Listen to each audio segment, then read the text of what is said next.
안녕하십니까. 사랑의 교회 개포 수서교구에서 영성과 비주얼을 담당하고 있는 최민기 목사라고 합니다.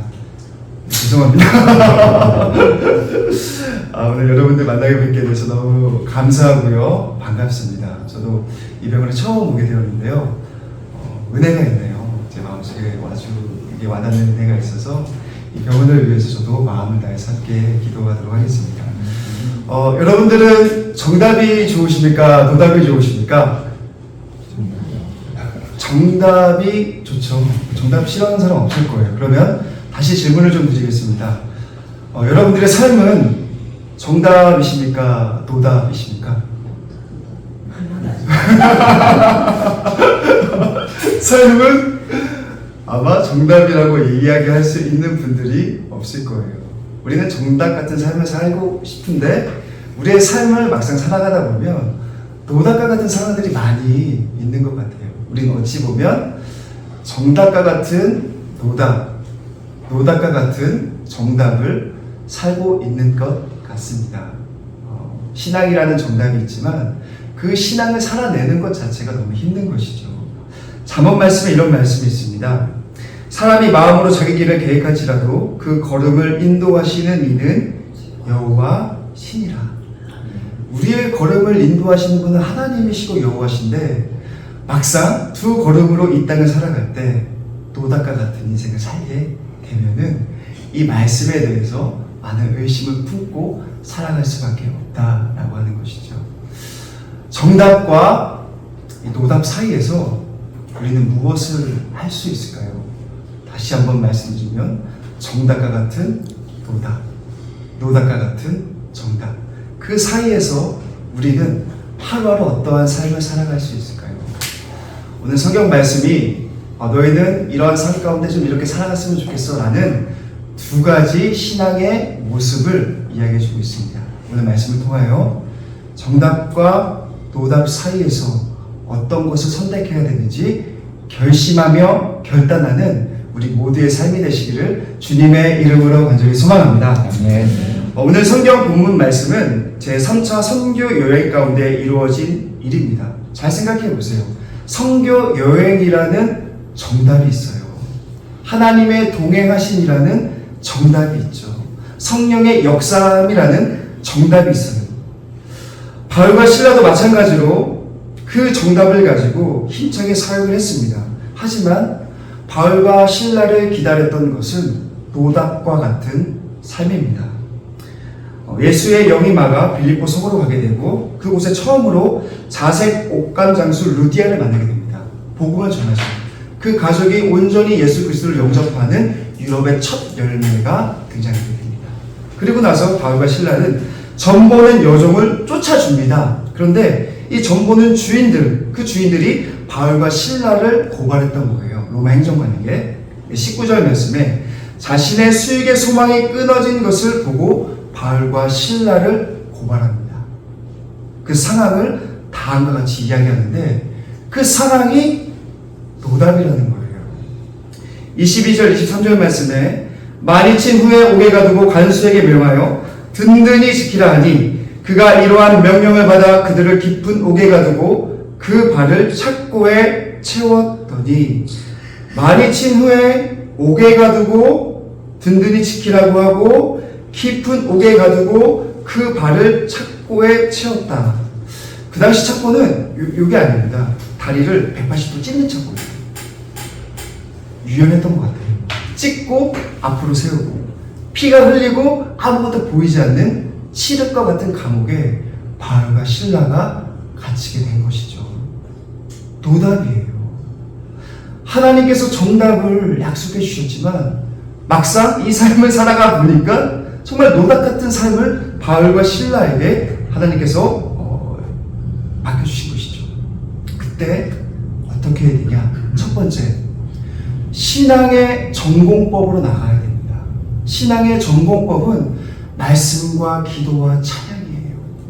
하나님께서 우리에게 말씀과 기도와 찬양 외에 다른 것들을 주시지 않았습니다.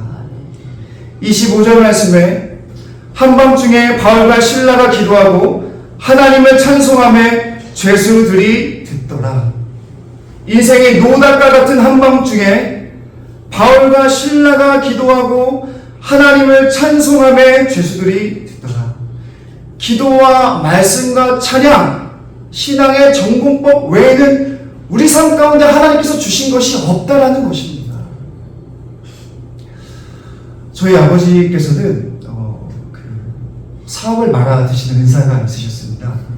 하면은 다 말아 드시는 거예요. 그 당시 저희 아버지께서는 술로 이렇게 모든 그런 어려움들을 푸셨는데 그 모든 어려운 환경을 어머니께서 다 몸으로 받아내셨습니다. 그럴 때마다 어머니께서 이불을 들고 교회로 가서 철회하셨어요. 아버지께서 2시, 3시 이렇게 막 오시면 술 드시고 오시면 어머니께서 다 받아주시고 이불 들고 교회 가서 철회 기도하시는 거예요. 6시 반에 다시 집에 오시고 그래서 제가 두 눈으로 봤습니다. 어머니께서 이불 뒤집어 쓰시고 남편을 위하여, 저를 위하여, 누나를 위하여 어머 울면서 기도하셨다고. 저희 부친께서는 아직도 반주를 하십니다. 이 반주 말고요, 이 검은 반주입니다. 이 반주를 하시는데 항상 술 심부름을 저에게 시키세요. 여러분, 제가 목사입니다. 목사고 저에게 술 심부름을 시키신 거예요. 근데 더욱더 놀라운 사실은 저희 누나가 세곡동에 살거든요. 명절 때마다 세곡동에 모이는데 그 세곡동이 저희 교구입니다. 저희 교구 안에 제가 술 심부름을 하고 있는 거예요. 그만큼 저희 부친께서는 자아 고집이 강하신 분이시죠. 근데 명절 때 한 번은 이런 일이 있었습니다. 예배드리고 아버지 한 말씀 하시라고 제가 말씀드리니까 저희 아버지께서 이런 말씀을 하세요. 갑자기 안경을 딱 벗으시더니 막 오열을 하시는 거예요. 그 손주도 있고 며느리도 있고 매형들이 막 우시는 거예요. 그래서 이런 말씀하셨어요. 나는 우리 가정에서 한 일이 아무것도 없다. 우리 가정은 너희 엄마가 기도와 말씀으로 세운 가정이다. 70 중반이세요. 처음으로 아버지 입술에서 그런 고백이 나온 걸 들은 거예요. 우리 가정은 너희 엄마가 말씀과 기도로 세운 가정이다. 신앙의 전공법 외에 하나님께서 우리에게 주신 것은 없습니다. 문제가 있을 때 노닥 같은 환경 가운데 인맥과 경제력과 핸드폰 부여잡고 어떻게 해서든 우리 문제를 해결하려고 하죠. 아니에요. 말씀과 기도와 찬양이죠. 마가복음 9장 29절 말씀에 기도 외에 다른 것으로 이런 종류가 나갈 수 없느니라. 사도행전 19장 20절 말씀에 주의 말씀이 힘이 있어 흥함하여 세력을 얻으니라. 우리의 삶 가운데 많은 문제와 어려움이 있다면 다른 것 의지하지 마시고 오직 하나님의 말씀과 기도와 찬양으로 승리하는 우리 모든 성도님들의 삶이 되시기를 주님의 이름으로 간절히 소망합니다. 이게 첫 번째고요. 두 번째는 하나님의 섭리 가운데 우리의 전 존재를 맡겨드리는 거예요. 노닥 같은 환경일지라도 우리의 전 존재를 하나님의 계획하심을 믿고 내어 던지는 거죠. 26절 말씀에 이에 갑자기 큰 지진이 나서 옥토가 움직이고 문이 곧다 열리며 모든 사람의 맨 것이 다 벗어진지라. 바울은 로마 시민권자였습니다. 때리지 마세요라면 때릴 수 없어요. 하지만 맞았어요. 옥에 갇혔어요. 왜요? 하나님의 섭리를 믿었기 때문이에요. 하나님의 계획하심을 믿었기 때문이에요.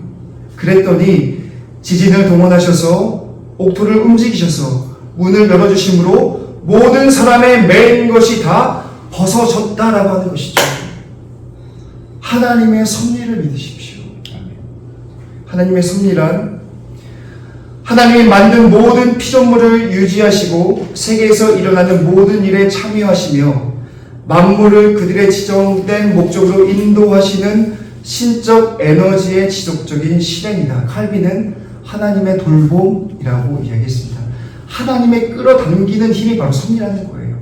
그것을 믿으라는 거죠. 이 얘기하고 마무리하겠습니다. 굉장히 짧네요. 제가 사랑하는 캄보디아 선교사님, 저 신년 동기 형이거든요. 저보다 한 살밖에 많지 않은 형인데 그 형 이 캄보디아 땅으로 간 지 얼마 안 돼서 연락이 왔습니다. 저희 친했거든요. 신정지로 갑자기 소천한 거예요.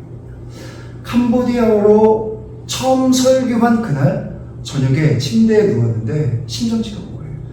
아이는 없었고 사모님 홀로 계십니다. 또 얼마 전에 들었던 소식은 그 선교사님 아내 되신 그 분께서 유방암으로 지금 계속 고생을 하고 계세요. 한번 만났는데 머리가 하나도 없으세요. 그런데도 불구하고 다시 캄보디아 땅으로 복음을 전하려고 준비하고 계십니다. 노답이죠. 하나님께서 우리에게 정답을 주셨는데 노답이죠. 그때 저희 신대원 누나가 SNS, 자신의 SNS에 이런 글을 적었어요. 저는 힘이 들고 어려울 때마다 이 글을 읽습니다. 제가 읽어드리겠습니다.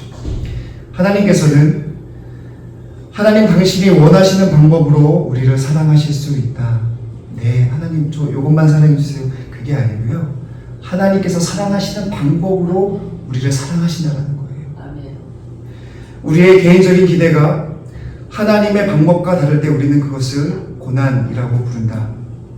어떤 이에게는 죽음이, 병이, 사랑하는 이의 죽음이, 가난이, 외로움이 그렇겠지.